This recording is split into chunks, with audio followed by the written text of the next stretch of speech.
Hello, আসসালামু আলাইকুম। আশা করি সবাই ভালো আছেন। আগামী ২৬ তারিখ পল্লী দারিদ্র্য বিমোচন পরীক্ষা অনুষ্ঠিত হতে যাচ্ছে মাঠকর্মী। সে পরীক্ষার জন্য আপনারা যে বাংলা, ইংলিশ, গণিত থেকে বা সাধারণ জ্ঞান জিকে থেকে যে বিষয়গুলো পড়বেন সেটা আমরা একটা শর্ট সাজেশন করেছি।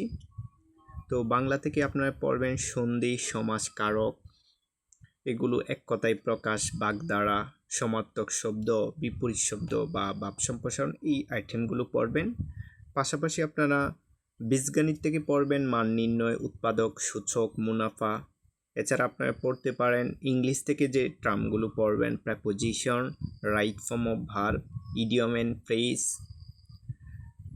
সেন্টেন্স, প্যারাগ্রাফ, এগুলো পড়বেন। আর জিকে থেকে যেগুলো পড়বেন সেটা হচ্ছে জুলাই বিপ্লব, সংস্কার কমিশন, পিডিএফ এর বিস্তারিত পূর্ণাঙ্গ, মুক্তিযোদ্ধা, ভাষা আন্দোলন উপদেষ্টা পরিষদ, এগুলো আপনারা পড়বেন। আশা করি এগুলো থেকেই আপনারা কমন পাবেন ইনশাল্লাহ। যেহেতু এটা 2 ঘন্টার একটা পরীক্ষা হবে রিটেন, তো আপনারা একটু এই বিষয়গুলো দেখে গেলে কমন পড়বে আশা করছি ইনশাল্লাহ।